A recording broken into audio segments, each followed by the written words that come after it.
So one day I was doing highlights in the salon and the client looks at me and says, "Show me your tweeter." And I was like, "What?" Sorry, hold on, this is not that kind of salon. Okay. She was asking about Twitter. We're all about turning a crappy situation into something positive. $250,000 of credit card I debt. still remember the day when no one turned up. Throw it in the garbage and start from scratch. I could give myself a chance, so I started something. I mean, I think that counts as from poop to gold. Our sponsor for this episode is our 14-day video script challenge. Yes, we are sponsoring our own show. Yes, we are. Welcome back, everyone, to From Poop to Gold. I'm Daniel Harmon, Chief Creative Officer at Harmon Brothers. My guest today is Rachel Pedersen. Welcome, Rachel. Thank you so much for having me. I'm excited to be here. Awesome. Thank you for being here. You are the social media queen. That's what some people call me, and I don't hate that.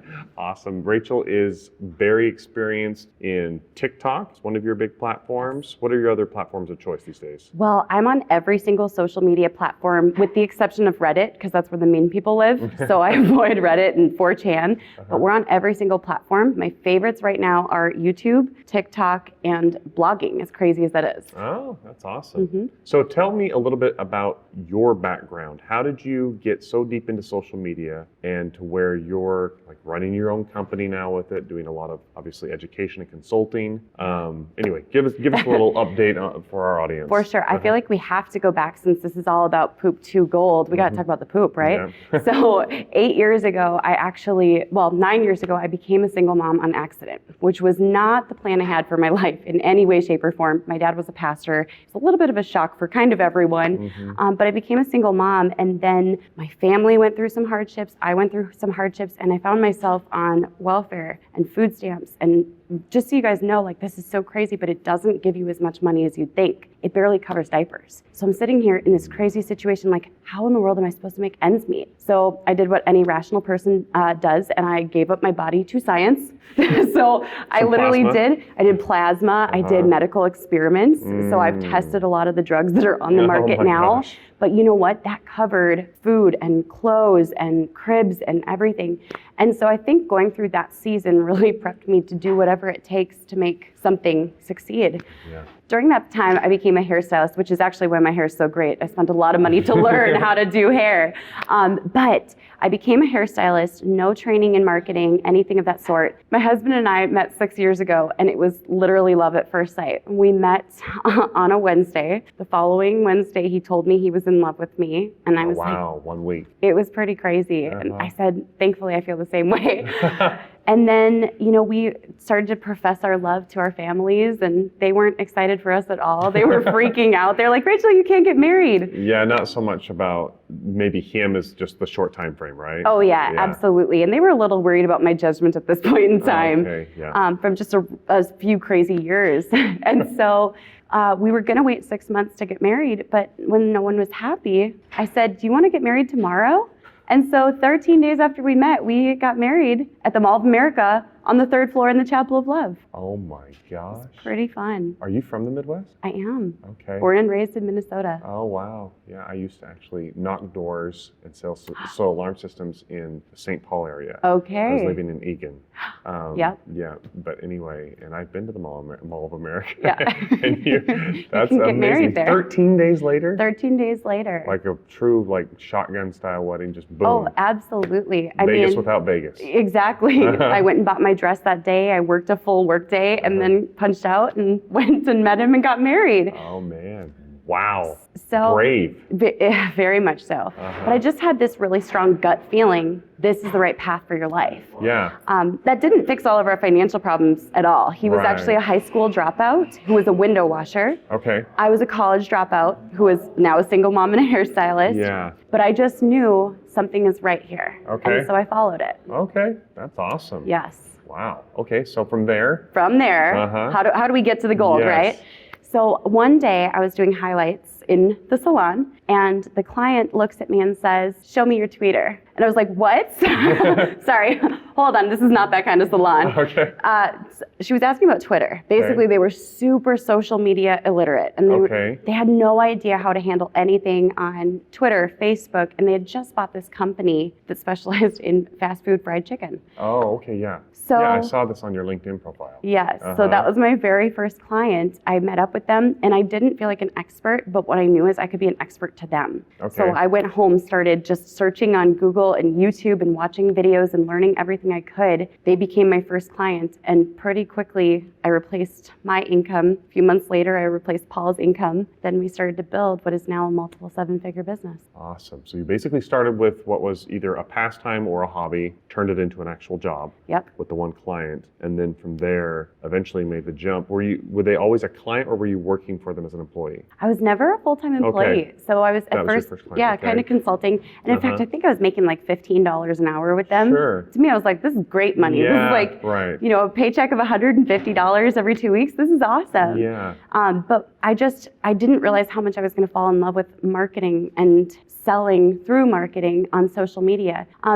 The interesting thing is, about 10 years ago, I jumped onto Twitter. And I remember this was a stage of life where I was pregnant and I was really, really broke. Yeah. And I would watch these reality shows, and I would go and I'd tweet the stars of these reality shows, and they would tweet back. Oh, and for me, it was this recognition that there was a portal into a different life. Yes. And that's why social media, and I fell in love. We knew this is different. This is a way to leap into a different life. Right, to basically shortcut some of those connections and some of that learning that you would otherwise in the traditional sense have to kind of slog through in order to get there, or move or do whatever you'd have to do, right? Exactly. Wow, that's fantastic. So ultimately, you are now in a place where you're teaching a lot of people, consulting. Do you kind of consider TikTok your main platform now? Is that kind of your platform of choice? I would say TikTok is right up there. Okay. It's one that I try to be on 5 to 10 times a day. I really enjoy it, but with it, I recognize that it's like a trailer for your brand.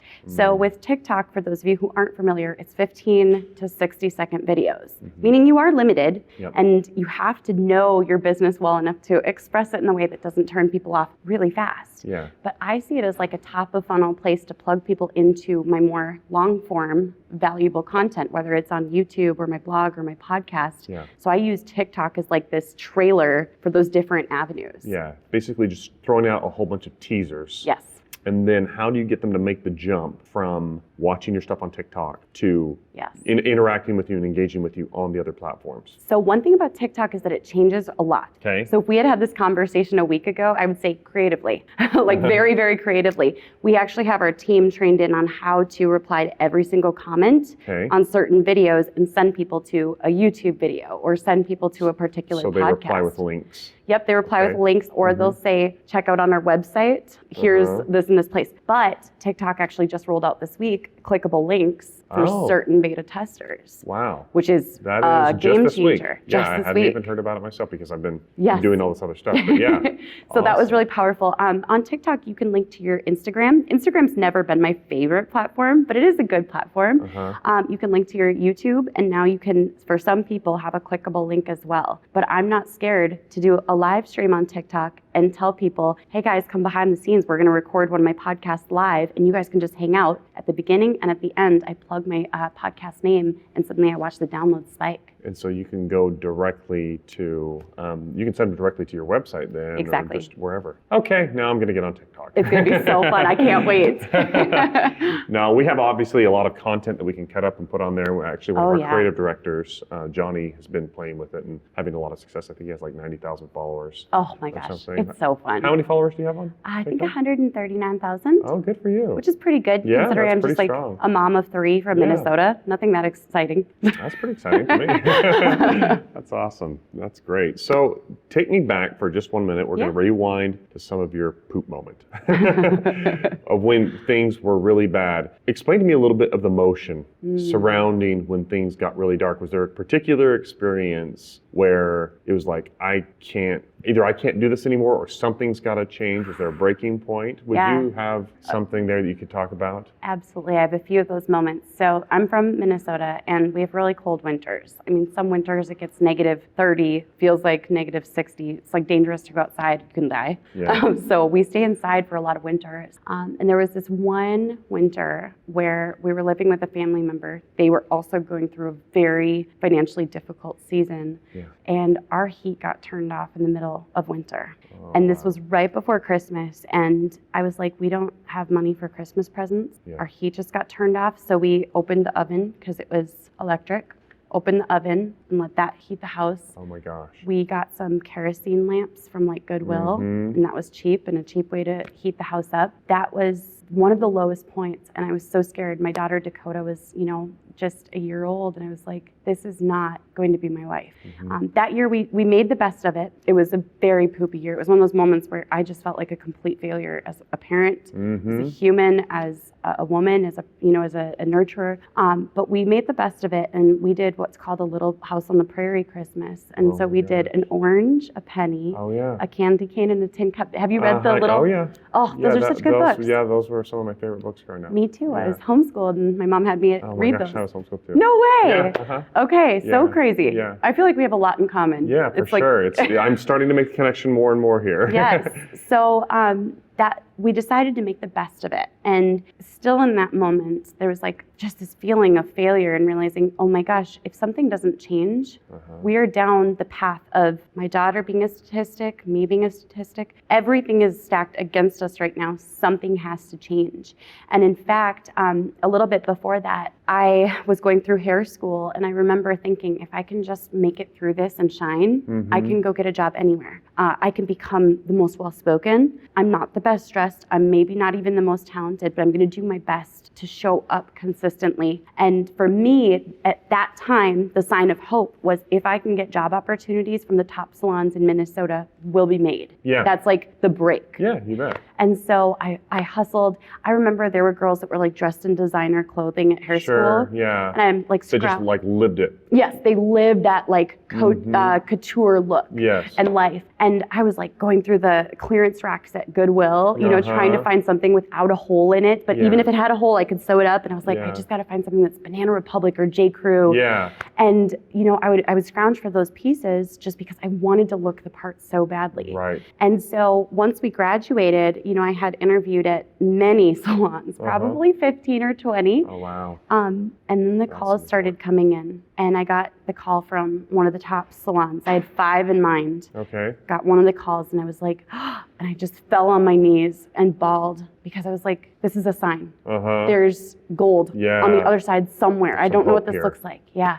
And then one by one, I got calls from all 5 salons, and they started putting in competing offers. And I was like, literally just on the floor crying, so thankful that God gave me an opportunity to get out of where we were at. Oh yeah. Whew, You were deep. deep. Man, that's amazing. What a story. So that's so cool that you were able to recognize, okay, here's the stepping stone that I need to be able to rise up out of this, and then ultimately go after it, like you said, in any way possible. Yeah. Stitching together Goodwill clothes, like you said, Oh, whatever I get it takes. emotional like thinking about that. Yeah. Whew, I'm not going to cry on this podcast. No, it's Yeah.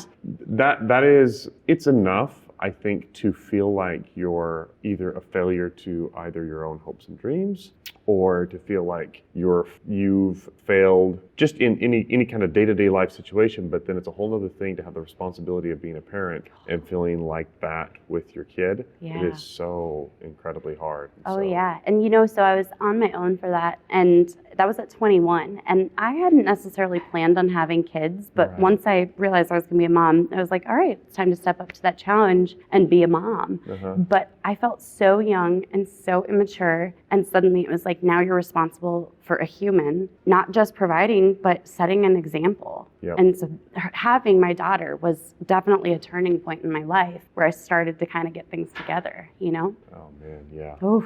Gave you a really strong why. Yeah. Oh, yeah. That you had to rise above this for her. Absolutely. Yeah. That's so much of like kind of that ignition moment for us of where, okay. Have you ever Really had, makes sense. I was going to say, have you ever had those moments? It's almost like your kids are like a booster pack of fuel. in your So business? I feel like those moments came for me much earlier. Okay. I grew up in poverty, and I remember working on the farm and then turning my paycheck over to my mom to help buy groceries because it wasn't our family farm. Yeah. It was a friend of my parents whose farm I was working on, and we were getting checks from time to time from my grandpa, who's now passed. He was a successful professor at BYU, and he was giving my parents assistance year after year. And then we finally got to a point where we were old enough and we were making money as kids. And he was like, I don't think this is necessarily benefiting the family anymore for me to give you guys money when you guys are going off and earning money for like a mountain bike. Like we'd have to pay for our own things, Yep. but it was usually for things that we wanted. Yes. And he said, what I'll do is any money that you kids, I don't think I've ever told this story here on this podcast. Wow. He ultimately said, any money that you kids contribute towards the subsistence or just helping your family survive, Yeah. I will match it in a savings fund for either your college Oh my gosh. or to be able to go serve a mission for your church. Wow. And he said, I'll do that, but I want to see you guys band together. And that changed my life, Yeah. in a big way, and to where I said to myself, I have got to put myself in a position where my kids don't go through this. Yeah. And then also I have got to put myself in a position where when I am my grandpa, I can do that for my posterity or whoever it is. Yeah. And so that has been my drive, is going through that as a family, where we had the Christmases where there would have been none, had Yeah. people not flown, like we had a very supportive church congregation that would come in and help out. I remember people doing 12 days of Christmas for us. I remember eating, wheat mush, like just cracked wheat cereal Yes. and potatoes, whatever came from, potatoes there are plenty of them in Idaho. So we could get our hands on those, or squash or something from the garden, but it just wasn't, we didn't have a lot of the things that I saw a lot of my friends and Yes. stuff have, but ultimately that shaped our entire, there's 9 of us kids, and that shaped us all into who we are, to where I think we all kind of have almost that overdrive of I can't allow my own family to go through that, which is kind of ironic because so much of it was so powerful in shaping who we are. Yes. Right? And so our kids aren't getting those same kind of challenges Yep. to teach them, but God will provide some sort of challenge for them in their own Absolutely. way, I also think too that you look at the statistics of people who grow up in poverty, and you and I are not the norm. Right. It's normally a cycle. It's Right. something that goes on generation after generation. And so I imagine that if we raise our kids with gratitude and generosity and serving others and missions hearts, that is going to set them up for success in a different way. Yeah. I just imagine it would be very different growing up in an abundance mentality versus lack, and Yeah. literally you might not have food tomorrow. Right. But I think it will give them a different set of challenges and advantages. Yes, I agree. Well, I didn't think that this is the way the podcast was going to go, but this is the way it definitely went. So happy to have you on.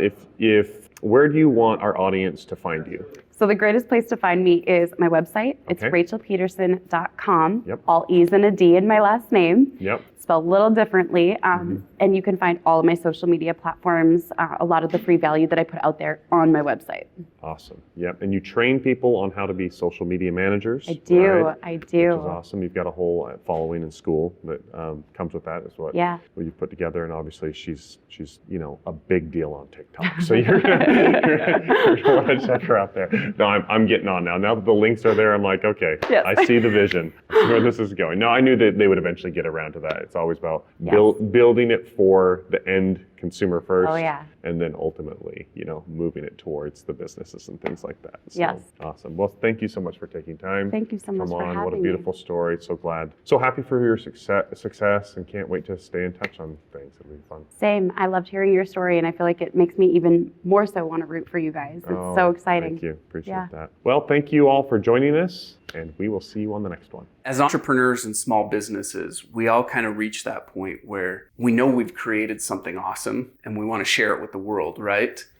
And it's that very next step that can oftentimes be really intimidating or really scary, or you just don't know where to go next, right? And the beautiful thing about this 14-day script challenge is you get your hand held from, okay, you have this cool product, now let's go research and find the exact way to present it and message it to the world in a way that resonates and gets people excited and they're ready to swipe their credit card and purchase. And in the 14-day script challenge, you get the opportunity to go through that step by step with our writers who have done it dozens and dozens of times. You actually watch us go through each of the steps ourselves and create it with a real client, a real product, and it's a real campaign that's out there that's been very successful. That's right. And the feedback that we've had on this thing has just been phenomenal. I mean, we get comment after comment and emails flowing in from people all over the world who have just raved about the impact that this has had on their business. People tell us over and over again, it is just a huge value punch for the investment for this 14-day script challenge, and really gave them the tool set they needed to walk through it and make it happen. And we've had dozens of students who have successfully taken the challenge, written their script, launched their ad campaigns, and driven success for their business. It's pretty amazing. For more information, go to hbros.co/script. That's hbros.co/script.